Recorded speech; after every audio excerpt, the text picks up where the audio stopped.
છેલ્લે એ વાત ત્યાં અધૂરી રાખી કે દ્વિઘાત સમીકરણ છે કે નહીં એ આપણે ચેક કરતા હતા.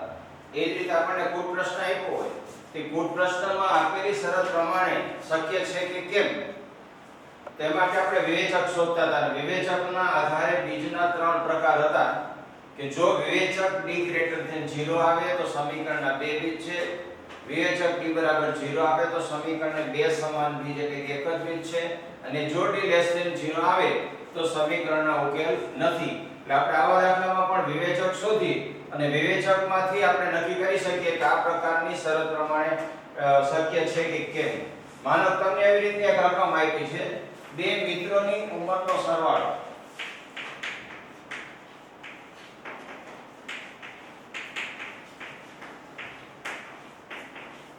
વીસ વર્ષ છે. બે મિત્રો છે ને એમની ઉંમરનો સરવાળો છે 20 વર્ષ છે. 4 વર્ષ પહેલા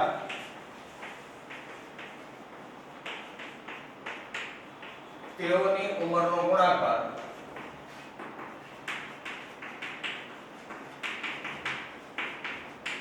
48 વર્ષ થાય. આ પ્રકારની એની ઉંમર હોઈ શકે.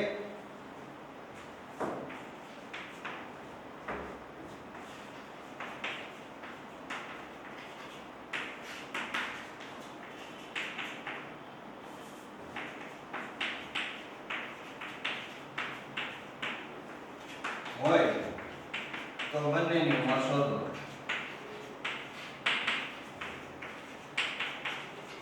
ઇનડાયરેક્ટલી આ દાખલો છે એ આપણને દ્વિઘાત સૂત્ર એટલે કે વિવેચકની રીતે પૂછ્યો છે અને વિવેચક શોધીના પ્રકાર ઉપરથી આપણે નક્કી કરી શકશું કે જો d > 0 આવે તો આ ઉંમર શક્ય છે તો એ કઈ હોઈ શકે એટલે કે આલ્ફા અને બીટા આપણે શોધવા પડે. જો d < 0 આવશે એનો અર્થ આનો ઉકેલ શક્ય નથી અથવા આ પ્રકારની ઉંમર આ શરત પ્રમાણેની ઉંમર શક્ય નથી. એટલે ધારો કે એક મિત્રની ઉંમર x વર્ષ છે. હવે શરત એવી છે કે બે મિત્રોની ઉંમરનો સરવાળો 20 વર્ષ છે. એકની 8 હોય, બીજાની 12 હોય, એકની 13 હોય, એકની 7 હોય, એવું બની શકે. પણ અહીંયા બે મિત્રોની ઉંમરનો સરવાળો 20 વર્ષ છે. જો એક મિત્રની ઉંમર x વર્ષ છે તો બીજા મિત્રની ઉંમર કેટલી હોય? તો જે સરવાળો આપ્યો છે એમાંથી x બાદ કરી નાખો એટલે કે 20 - x વર્ષ. આ બંનેની હાલની ઉંમર છે. એક મિત્રની હાલની ઉંમર x વર્ષ છે તો બીજાની ઉંમર થશે 20 - x. હવે બીજી કન્ડિશન છે 4 વર્ષ પહેલા. 4 વર્ષ પહેલા એક મિત્રની ઉંમર x - 4 થાય. પહેલા છે એટલે બાદ કરવાનો.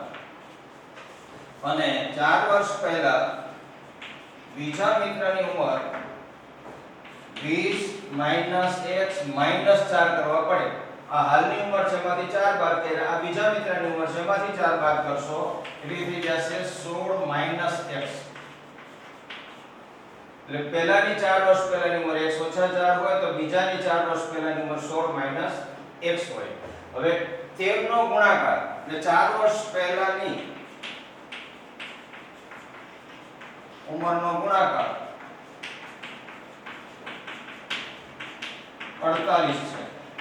એનો અર્થ એ થાય x - 4 16 - x બરાબર 48. પહેલા મિત્રની 4 વર્ષ પહેલાની ઉંમર, બીજા મિત્રની 4 વર્ષ પહેલાની ઉંમર અને એનો ગુણાકાર કરો તો 48 થાય. તેથી આનો કૌંસ છોડશું તો 16x - x² ઓછા 16 × 64 ઓછે ઓછે વત્તા ગુણાકાર થશે 4x બરાબર 48. પદને ગોઠવીએ તો પહેલું પદ x² વાળું, પછી x વાળા પદ 16x અને 4x એટલે 20x -64 છે જ 48 આ બાજુ આવશે. પદને ગોઠવા x² વાળું પદ, x વાળા બે પદ છે તેનો સરવાળો થયો -64 હતા 48 આ બાજુ આવ્યા. -x² વત્તા 20x ઓછા 8 ને 4 12 વધી 1 6 ને 4 10 ને 1 11 અહીંયા જોશો તો ફરીથી પહેલું પદ ઋણ છે એની નિશાની બદલવા માટે આખી રકમની નિશાની બદલી નાખીએ. હવે આ રીતે x2 ઓછા 20x વત્તા 112 આપણને મળ્યા. હવે આનો વિવેચક શોધી અને વિવેચકના આધારે આપણે એવું નક્કી કરી શકશું કે આનો ઉકેલ શક્ય છે કે નહીં. d બરાબર d વર્ગ ઓછા 4ac b નો વર્ગ એટલે માઈનસ 20 c નો વર્ગ ઓછા 4 e એટલે c એટલે 112. x વર્ગ નો સહગુણક a કહેવાય, x નો સહગુણક b કહેવાય અને અચળ પદ c કહેવાય. હવે 20 નો વર્ગ 400 પછી માઈનસ હોય તો એ પ્લસ થઈ જાય. માઈનસ 20 નો વર્ગ એ વત્તા 400 થાય. આ થશે માઈનસ 448. ગુણાકાર કરશો તો આનો ગુણાકાર 448 થશે. તો 400 માંથી 448 જાય તો માઈનસ માં 48 આવ્યા. માઈનસ આવ્યા એનો અર્થ થાય વિવેચક d લેસ ધેન 0 એટલે કે ઋણ છે. વિવેચકની કિંમત ઋણ આવે તો સમીકરણને વાસ્તવિક બીજ નથી.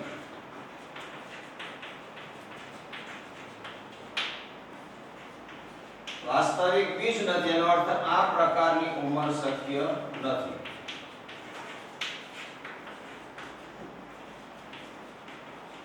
એકને દાખલો આપણને આવી અલગ અલગ રીતે પૂછે છે કુટ પ્રશ્ન, પણ એકને દાખલામાં આપણને પૂછવાની પદ્ધતિ બદલાવે તો જવાબ છે રીત ઇનાયત થઈ દ્વિઘાત સમીકરણ બેનું, પણ સૂત્રની રીતે સીધા તમે પહેલા બે ભાગ કરો કે ગુણાકાર કરો તો 112 થાય, સરવાળો કરો તો 20 થાય. આવા ભાગ કરશો તો ભાગ મળશે નહીં, એના અવયવ ભાગ પડતા નહીં હોય.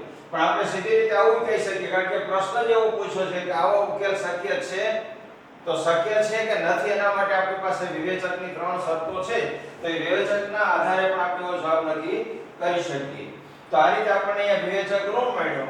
ઋણ મળ્યો અર્થ આવા સમીકરણને વાસ્તવિક ઉકેલ હોય નહીં. આવી એક બીજી હજી રકમ લઈએ કે આવી જ રીતે એનો ઉકેલ શક્ય છે કે નહીં. એક લંબચોરસનું માપ લઈએ આપણે કે લંબચોરસની પરિમિતિ છે એ 110 મીટર હોય અને ક્ષેત્રફળ 750. લંબચોરસ બગીચાની પરિમિતિ 110 મીટર અને ક્ષેત્રફળ 750 મીટર વર્ગ હોય. આ પ્રકારનો આ માપનો લંબચોરસ બગીચો બનાવી શકાય. જો હા તો લંબચોરસની લંબાઈ અને પહોળાઈ શોધો.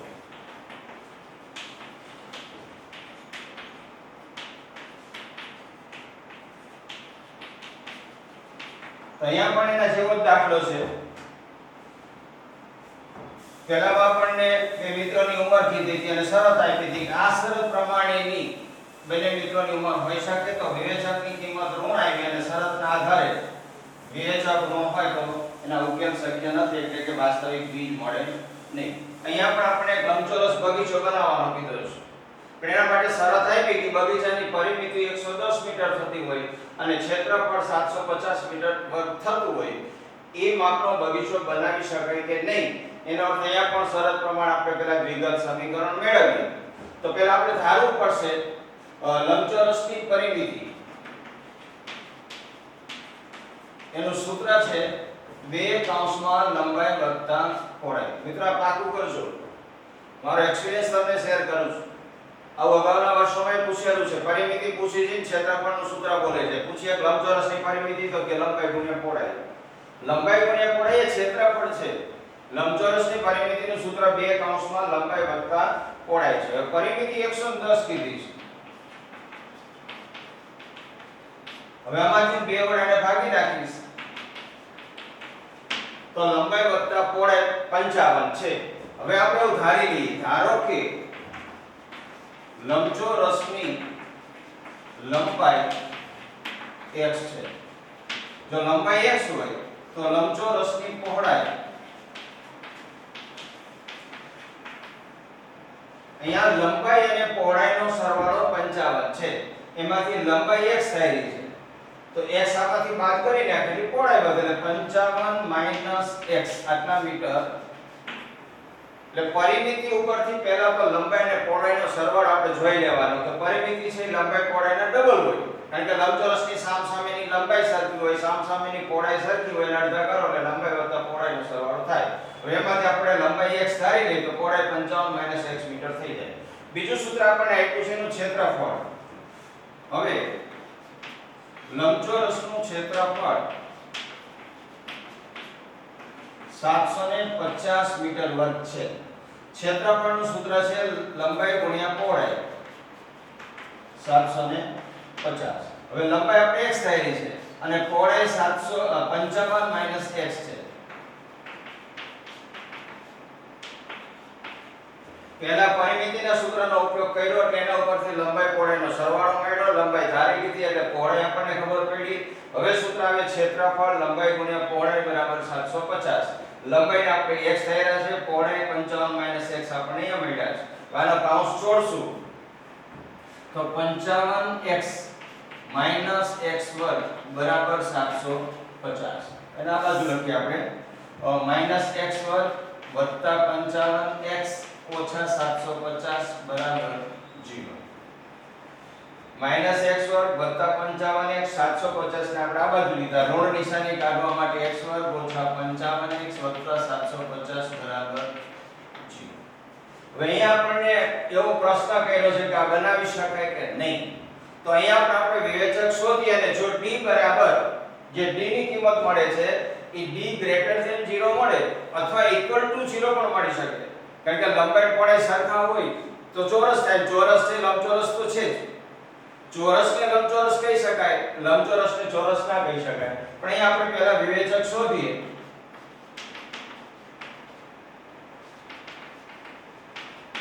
તો d બરાબર b વર્ગ ઓછા 4ac. b નો વર્ગ એટલે -55 નો વર્ગ ઓછા 4 એટલે 1 c એટલે 750.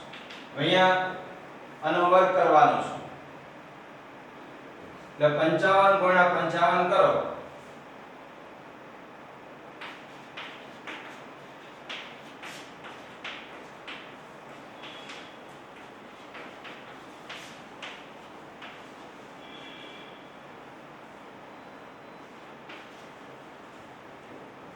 આ 55 ગુણ્યા 55 થયા. આ સિવાય તમને એક રીત શીખવાડી હશે. વર્ગ કરવો હોય અને એકમનો 5 હોય.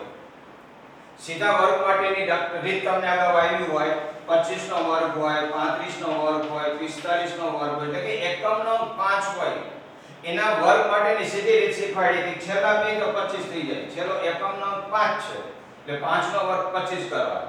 પછી દશકનો અંક અને એના પછીનો અંક એ બેનો ગુણાકાર. માનો કે અહીંયા 2 છે તો 2 પછી 3 2 તરી 6.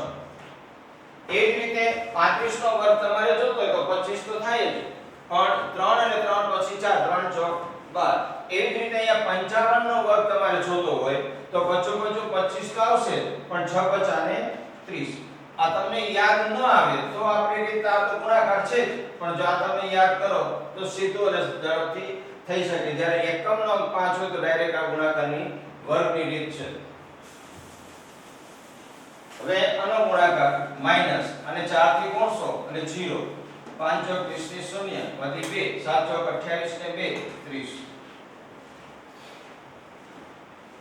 તો આવ્યો 55 નો વર્ગ 3025. આનો ગુણાકાર તમે કર્યો એટલે થઈ ગયા 3000. બાકી વધશે 25.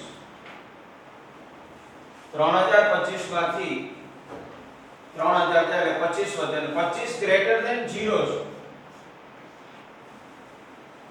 હવે ગ્રેટર ધેન 0 હોય તો સમીકરણને બે ભિન્ન વાસ્તવિક બીજ મળશે. d > 0 તેથી સમીકરણને બે ભિન્ન વાસ્તવિક બીજ મળે.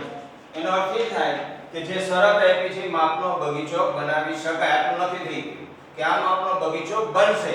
પછી બનશે તો હવે એની લંબાઈ પહોળાઈ કેટલી હશે તે આપણે આગળ જોઈશું. તેથી આપેલ માપનો બગીચો બનાવી શકાય. બનાવી શકાય તો એની લંબાઈ પહોળાઈ શોધો એમ આપણને કીધું. એનો અર્થ આપણે x ની કિંમત હવે શોધવાની. અહીંયા x એટલે આપણે જે લંબાઈ થયેલી છે એ મળશે તો એના ઉપરથી પહોળાઈ પણ મળશે. ફરી આટલું કહીને બાકીનું ભૂસી નાખું. આટલું ફરીથી એકવાર જોઈ લે. શરત છે બગીચાની પરિમિતિ 110 મીટર. પરિમિતિ 110 છે એનો 2 કૌંસમાં l + b બરાબર 110 છે એટલે લંબાઈ વત્તા પહોળાઈ 110 ના અડધા 55 થઈ જાય. લંબાઈ પહોળાઈનો સરવાળો 55 છે. જો લંબાઈને x રાખશું તો પહોળાઈ વધશે 55 - x. બીજી કન્ડિશન છે એનું ક્ષેત્રફળ 750 છે. લંબચોરસનું ક્ષેત્રફળ 750 હોય તો લંબાઈ ગુણ્યા પહોળાઈ 750 એના આધારે આપણે એક સમીકરણ મેળવ્યું x² - 55x + 750 બરાબર 0. હવે આપણે અહીંયા પૂછ્યું છે એવી રીતે કે બનાવી શકાય એવો પ્રશ્ન છે. એટલે આપણે અહીંયા વિવેચક d શોધીને d > 0 આવ્યો એટલે શક્ય છે એમ આપણે કીધું. જો એવું શરત ન હોય તો તમે ડાયરેક્ટ કરો તો પણ થઈ શકશે. કારણ કે ગુણાકાર 750 થાય ને સરવાળો 55 થાય એવી સંખ્યા 25 અને 30 છે. 25 * 75 ને 25 ને 30 લ્યો એટલે 55 થઈ જાય. એટલે ભાગ પડે જ છે. પણ આપણને પ્રશ્ન એવો પૂછ્યો એટલે આપણે વિવેચકની રીતે આગળ ગયા કે વિવેચક > 0 માટેના ઉકેલ છે. હવે એ ઉકેલ છે તો એ કયા ઉકેલ છે એ આપણે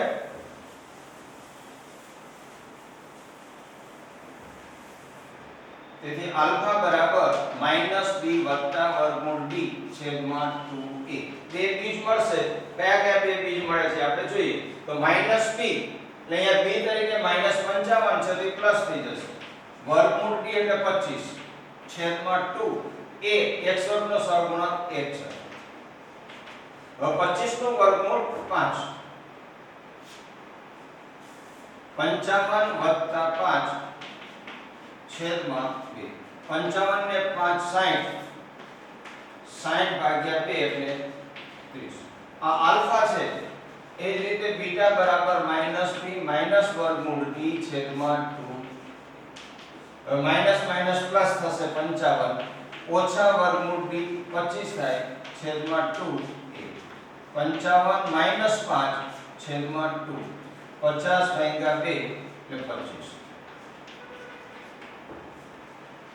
તો આ રીતે આપણને આલ્ફા અને બીટા એટલે આપણે જે x કહીએ છીએ આપણા ચલની દ્રષ્ટિએ x છે.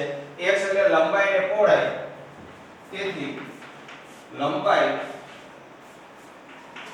x બરાબર 30 મીટર અથવા 25 મીટર હોઈ શકે. બે જવાબ આપણને મળે છે. 30 અને 25 બે પ્લસ છે, ધન છે, માટે એ શક્ય છે. જો લંબાઈ 30 હશે તો એની પહોળાઈ 25 હશે કારણ કે એનો સરવાળો 55 છે. અને જો તમે પહોળાઈ 25 લેશો તો એની લંબાઈ 25 લેશો તો પહોળાઈ છે એ 30 આવશે.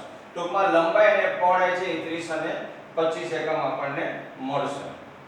તો આ થઈ આપણને જે કુલ પ્રશ્નો આપ્યા હોય એ કુલ પ્રશ્નોમાંથી એ પ્રકારની શરત પ્રમાણેની રકમ શક્ય છે, એ પ્રકારની ઉંમર શક્ય છે અથવા ઈ માપનો લંબચોરસ શક્ય છે.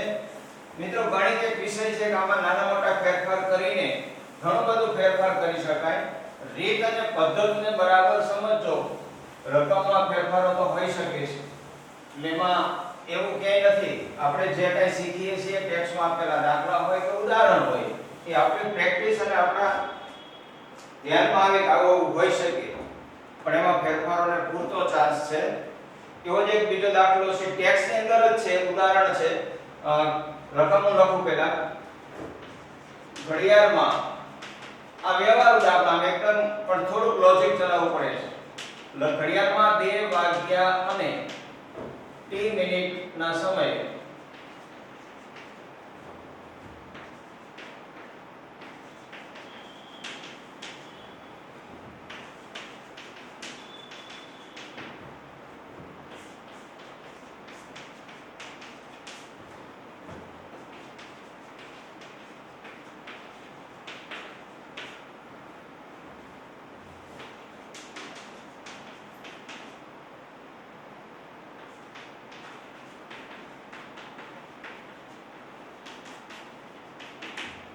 આ રકમ જે ગોટાળો લાગશે, ઘણીક વાર એમ થાય કે આ તો આમાં કઈ સમજાતું જ નથી, ખબર નથી પડતી.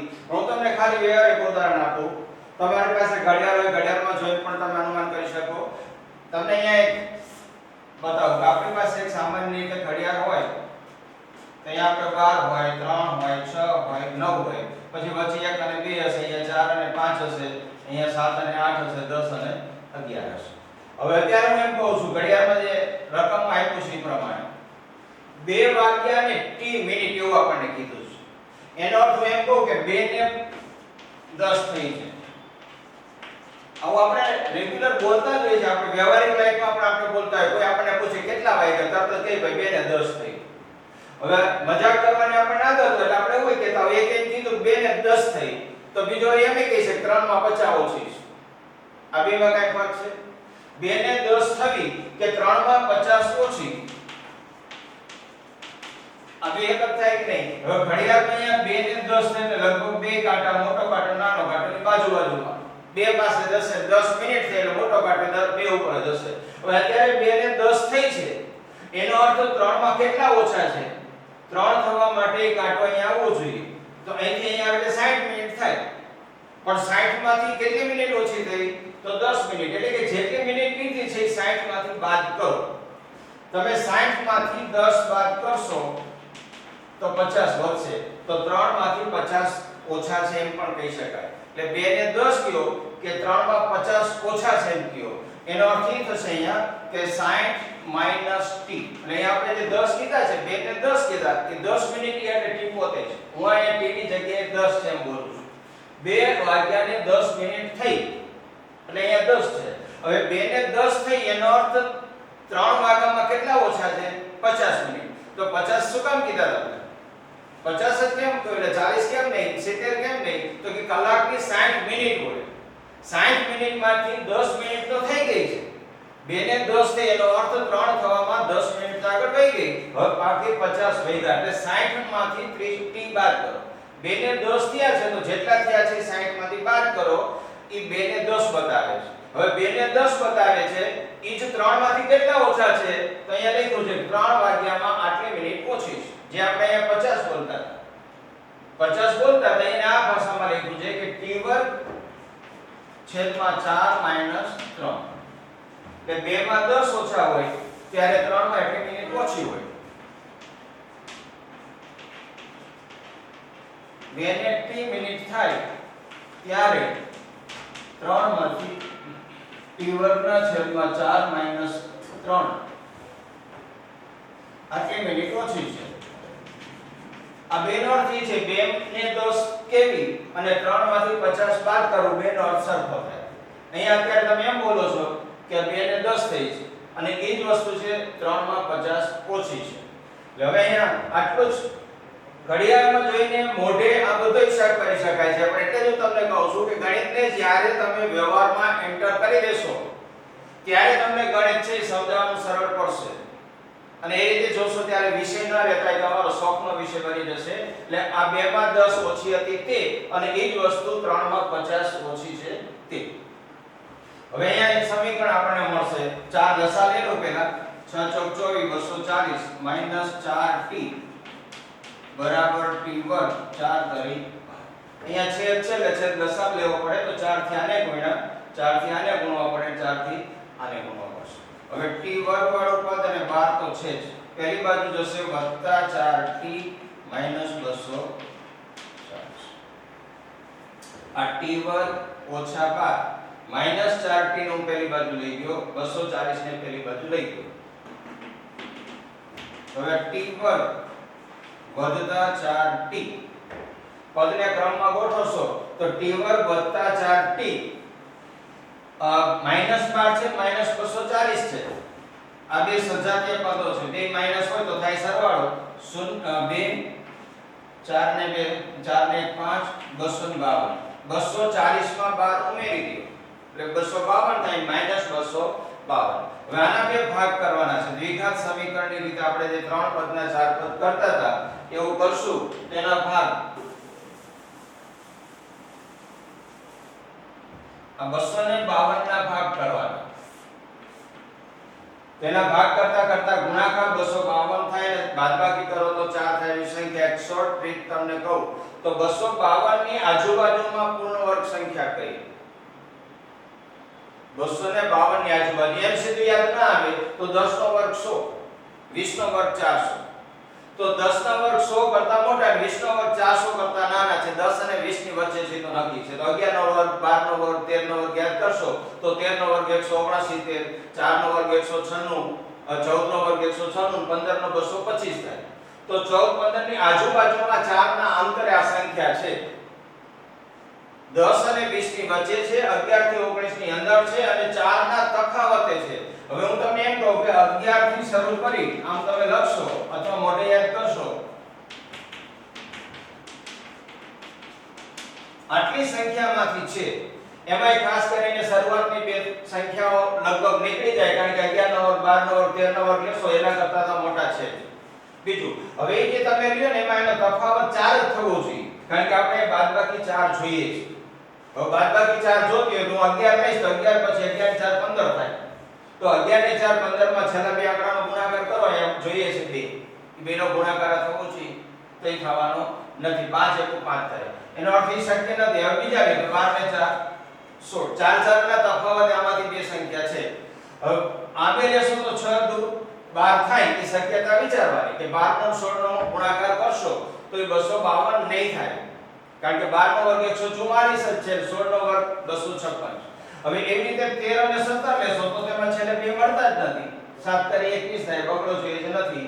14 અને 18 નો ગુણાકાર કરશો તો 8 * 32 માં બે છેલ્લે જોઈએ છે મળે છે એટલે કે 14 અને 18 ભાગ પડશે તો અહીંયા 18 આવશે, 14 આવશે.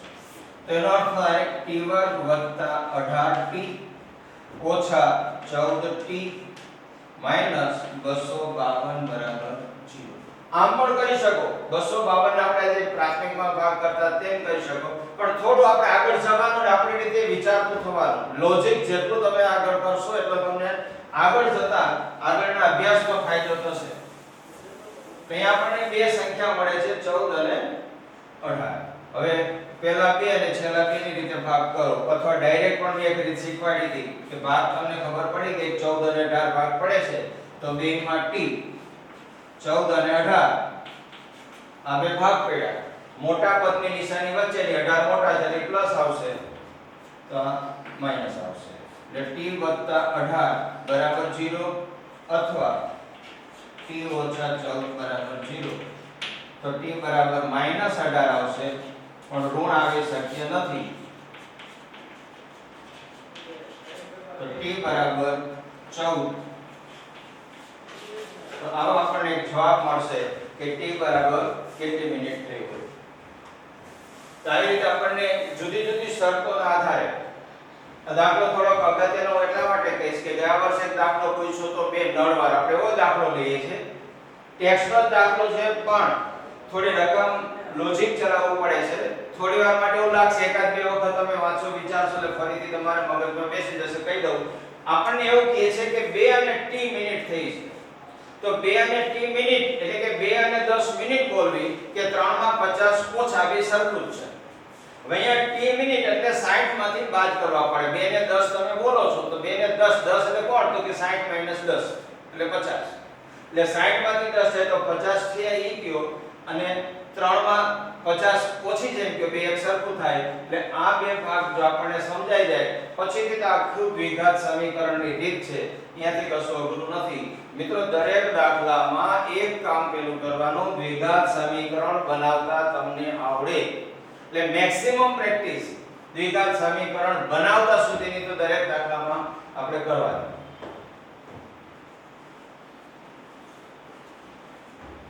બીજો એક દાખલો લઉં છું જે ગઈ વખતે પરીક્ષામાં બોર્ડમાં પૂછાણો હતો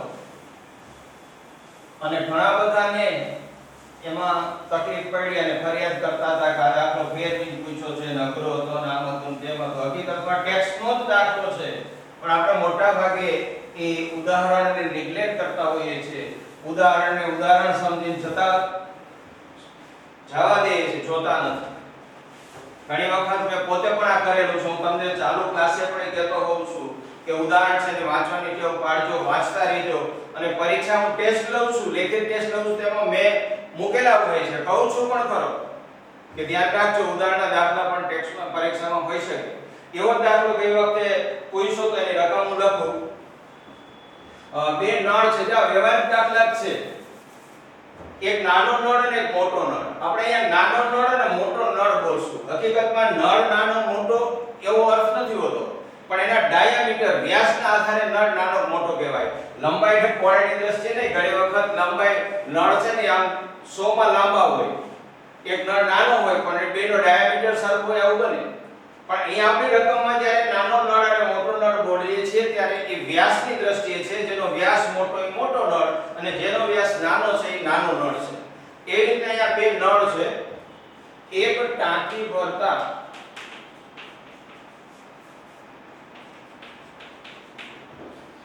મોટા નળથી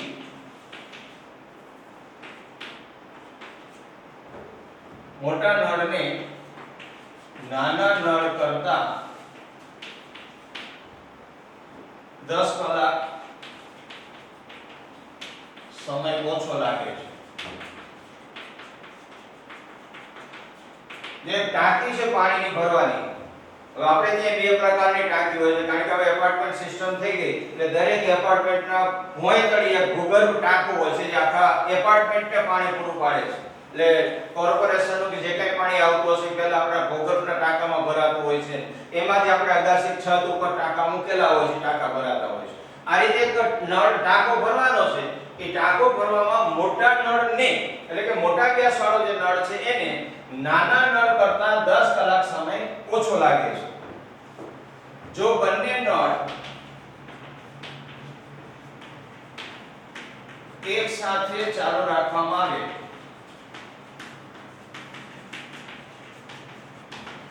તો 9.3 કલાક લાગે છે. જો બે નળ એક સાથે આપણે ચાલુ રાખીએ ટાંકો ભરવા માટે અને બંને નળ એક સાથે ચાલુ હશે ટાંકો ભરાતો હશે તો 9.3 કલાકમાં એ ટાંકો ભરાઈ જાય છે. તો બંને નળને લાગતો સમય આ બેનો અલગ અલગ સમય કે મોટા નળ એકલાથી ટાંકો ભરીએ કેટલો સમય લાગે, નાના નળથી આપણે ટાંકો ભરીએ તો કેટલો સમય લાગે. આપણે એવું કહીએ ધારો કે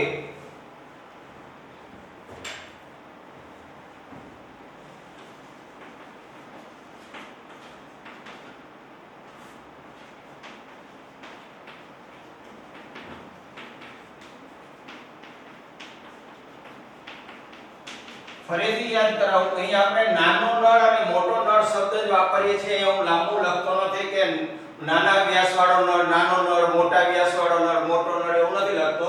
નાના નળથી ટાંકો ભરો તો એને x કલાક લાગે છે. ભરતા લાગતો સમય x કલાક છે.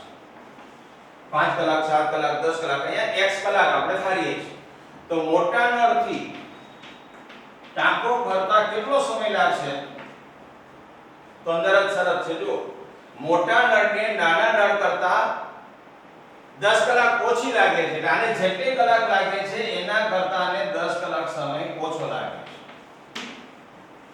હવે આપણે આનો અર્થ આવો પણ કરી શકીએ કે નાના નળથી ટાંકો ભરાતા લાગતો સમય x કલાક છે. તો 1 કલાકમાં નાના નળથી ભરાતી ટાંકી 1/x આવું થઈ જાય. 1 કલાકમાં કેટલો ભાગ ભરાય તો 1/x જેટલો.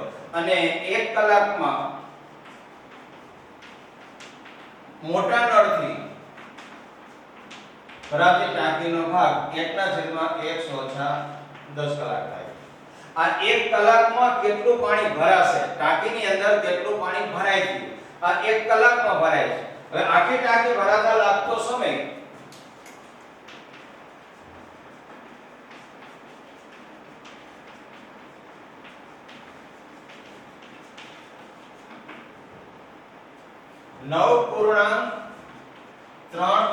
કલાક છે. હવે આ મિશ્ર સંખ્યા છે 9.3 છે. મિશ્ર સંખ્યાને આપણે અપૂર્ણાંકમાં ફેરવીએ તો 9 * 72 ને 3 75 75/8 આટલી કલાક થાય. આખો ટાંકો ભરાતા આટલી કલાક થાય. તેનો અર્થ 1 કલાકમાં કેટલો ટાંકો ભરાય જેમ આને આપણે વ્યસ્ત કર્યા કે એક નળથી x કલાક લાગે તો 1 કલાકમાં 1/x જથ્થો ભરાય. મોટા નળથી ભરાતા 1 ઓછા 10 કલાક લાગે તો 1 કલાકમાં 1/x ઓછા 10 જથ્થો ભરાય એટલે ટાંકી ભરાય. તો આ છે કુલ કલાક છે. તો 1 કલાકમાં કેટલું? તો આને આપણે ઉલટાવવા પડે. તેથી 1/x આ નાના નળથી ભરાતો જથ્થો છે. નાના નળથી 1 કલાકમાં આટલું ભરાશે. મોટા નળથી 1 કલાકમાં આટલું ભરાશે. તો આજે છે કુલ સમય છે એને આપણે વ્યસ્ત કરી નાખીએ. 1 કલાકનો સમય થઈ ગયો. 1 કલાકની અંદર આટલો જથ્થો ભરાય. ફરી આટલું કહો. અહીંયા સુધી સમજાશે તો આગળનું નથી અઘરું. આવું આપણે ઘણું બધું કરેલું છે. અહીંયા સુધી પહોંચવામાં જ તકલીફ છે. અહીંયાથી જ આપણે માંડવાળ કરી દઈએ છીએ. મિત્રો પ્રયત્ન ક્યારેય છોડવાનો નહીં. તમે પ્રયત્ન કરતા રહેશો તો જ એક વખત તમે સફળતા સુધી પહોંચશો. ઘણી વખત આપણે આવું સાંભળેલું હોય કે ભાઈ પથ્થર તોડતા હતા. હવે પથ્થર તોડવા માટે ખૂબ પ્રયત્ન કર્યો, ઘણના ઘા ખૂબ માર્યા, તો છેલ્લે એ થાકી ગયો. હવે એને મૂકી દીધું અને પછી બીજો એનો મિત્ર હતો એને એક ઘા માર્યો, ત્યાં તો પથ્થર તૂટી ગયો. તો કોનાથી પથ્થર તૂટ્યો? એ પથ્થર તૂટ્યો કોનાથી? તો છેલ્લે ભાઈ જે ઘા કર્યો એનાથી? ના, પેલા ભાઈ જે ઘા કર્યા હતા એના કારણે પથ્થર પોચો પડી ગયો તો નરમ થઈ ગયો હતો. હવે ઈ જ ભાઈ જો છેલ્લો એક ઘા ચાલુ રાખ્યો હોત તો એનાથી જ પથ્થર તૂટવાનો હતો. પણ એ હિંમત હારી ગયા, મૂકી દીધો. બીજા એક જ ઘા માર્યો ત્યારે તૂટી ગયા. જેવું છે આપણે ઠેઠ સુધી પ્રયત્ન ચાલુ રાખીને છેલ્લે કંટાળે મૂકીને બની શકે કે ઈ જ વખતે થવાનું. એટલે ક્યારે ટ્રાય બંધ નહીં કરવાની, પ્રયત્ન કરવાનો અને આ જ કામ આપણું શીખવાનું છે. ફરીથી તમને કહી દઉં, આપણી પાસે બે પ્રકારના નળ છે. એક નાનો નળ છે અને મોટો નળ છે. નાના નળને સમય વધારે લાગે, સીધી વાત છે. તમે ગમે એને પૂછો તો ખબર પડે સ્કૂલે ગયો હોય કે ન ગયો. નાનો નળ હશે તો ભરતા વાર લાગશે, મોટો નળ હશે તો સમય ઓછો લાગે. એ કીધું જ છે કે મોટા નળને નાના નળ કરતા 10 કલાક સમય ઓછો લાગે છે. હવે આપણે ધારી લઈએ કે નાના નળથી ટાંકી ભરતા લાગતો સમય 1 કલાક હોય તો મોટા નળથી ટાંકી ભરતા લાગતો સમય એના કરતા 10 ઓછો, મીન્સ 1 ઓછા 10 કલાક. આટલો ટાંકી ભરતા લાગતો સમય છે. પણ આપણે એવું કહેવું છે કારણ કે એકમ હંમેશા પ્રતિ કલાક હોય. તો આપણે 1 કલાકમાં કેટલું પાણી ભરાય? તો 1 કલાકમાં નાના નળથી ભરાતી ટાંકીનો જથ્થો 1/x હશે. તો 1 કલાકમાં મોટા નળથી ભરાતી ટાંકીનો હિસ્સો 1/x - 10 હશે. એકમ પ્રતિ કલાક, પ્રતિ મીટર આ રીતનું હોય. એ રીતે તો એ રીતે ટાંકી ભરતા લાગતો સમય બે નળ એક સાથે તમે ચાલુ કરો છો. નાનો નળ અને મોટો નળ બંને એક સાથે ચાલુ કરો ત્યારે લાગે છે 9.3 એટલે કે 75/8. પણ એ પૂરેપૂરો ટાંકો ભરાતા લાગતો સમય છે. આ તો એક કલાકમાં કેટલો જથ્થો પડે એટલે આપણે જે પહેલો સમય છે એને ઉલટાવીને લખવું પડે. જેમ આને આપણે વ્યસ્ત કરીને લખ્યા છે એ રીતે કુલ સમય છે એને વ્યસ્ત કરો એટલે 1 કલાકમાં થઈ ગયું. એટલે આને આપણે 1 કલાકની અંદર કન્વર્ટ કરેલા છે. હવે અહીંથી લસા લેશો.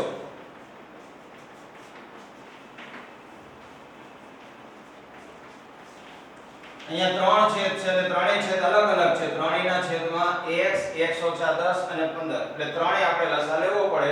હવે એને ગુણાકાર કરશું તો આ બે વડે ગુણાકાર પહેલાનો થાય 75 x - 10 વત્તા 75 x બરાબર 8x અને x - 10. આનો ગુણાકાર કરી નાખીએ. લસા લીધો મેં, આ બે વડે ગુણાકાર આનો થાય, આ બે વડે ગુણાકાર આનો થાય. જેને લ્યો એનો છેદ નહીં લેવાનો. દાખલા તરીકે હું આ પહેલો લઉં તો બાકીના બેનો છેદ છે એ ગુણાકાર થયો. આને લઈશ ત્યારે બાકીના બેનો છેદ છે એ ગુણાકારમાં આવે. છેલ્લું પદ લઉં ત્યારે આગળના બેનો ગુણાકાર લસામાં આવશે.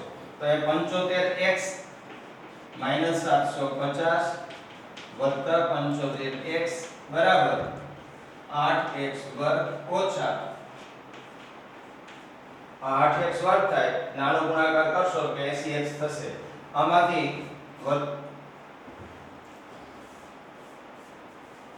બે પ્લસ જ છે ઉડશે નહીં.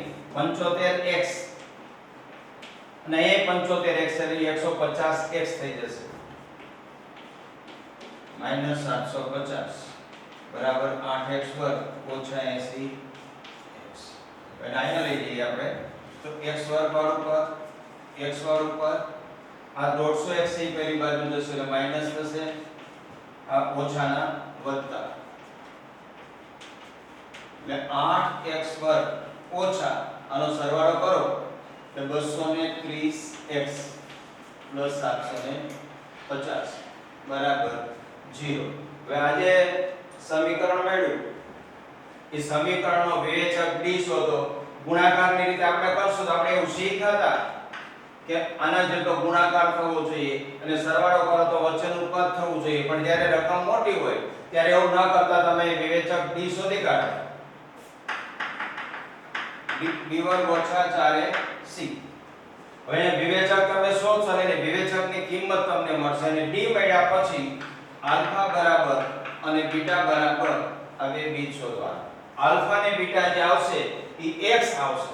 અહીંયા આપણે એને કહીએ છીએ આલ્ફા અને બીટા, પણ આલ્ફા અને બીટા એટલે સમીકરણના બે ઉકેલ છે. ઉકેલ છે ચલ x ની કિંમત કહેવાય. આપણને આના ઉપરથી x ની કિંમતો મળશે કે નાના નળનો લાગતો સમય કેટલી કલાક છે અને એમાંથી 10 કલાક બાદ કરો તો મોટા નળને લાગતો સમય કેટલો છે એ આપણે કહી શકીએ. અહીંયા આપણે કિંમત મૂકશું. પહેલા હજી એક સ્ટેપ તમને થાય છે જો આમાં ધ્યાનમાં આવે તો એટલું સ્ટેપ તમે ઘટાડી શકો.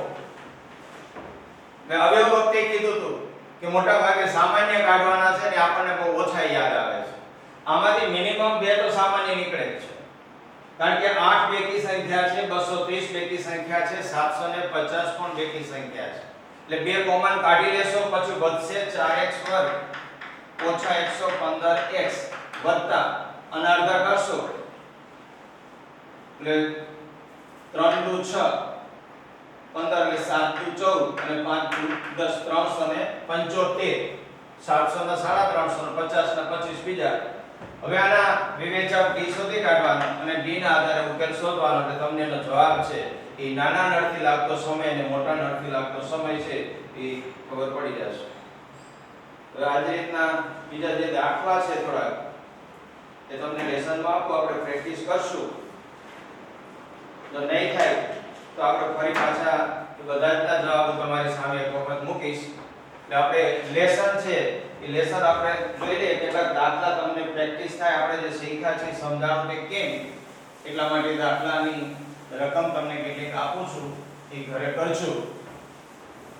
ફરી પાછા આપણે મળશું ત્યારે એમાં તમને ન સમજાતા હોય ને એવા હોય, મારો નંબર તમને અત્યારે એક શેર કરી દઉં છું. તમે મારા નંબર ઉપર પણ કોન્ટેક્ટ કરી અને મને પૂછી શકશો. તો હું તમારા WhatsApp ઉપર પણ તમને તમારા પ્રશ્નનો જવાબ છે આપીશ. એક મારો નંબર છે 99091 922. આ નંબરની અંદર તમે મને ક્યારેય પણ આપણે જે દાખલાઓ છે ચેપ્ટર કર્યું છે એ ચેપ્ટરની અંદર કંઈ તમને એવું લાગતું હોય તો તમે મને પૂછી શકો છો.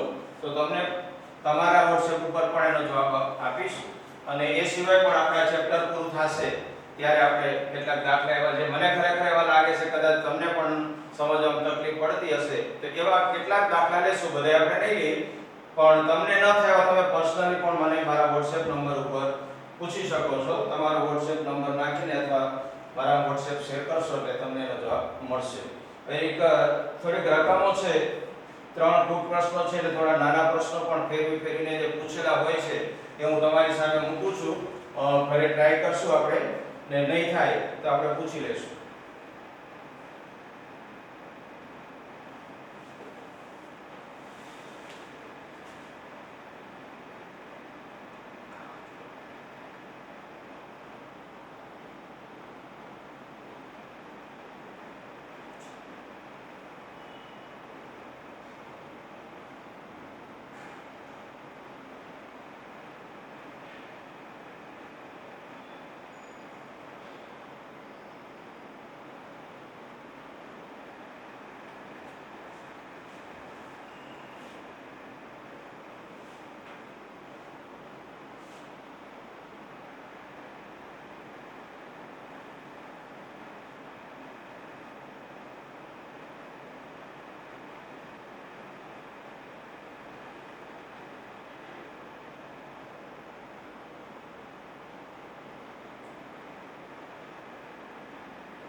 ઓકે મિત્રો દાખલા કરજો, ન થાય તો આપણે એકબીજા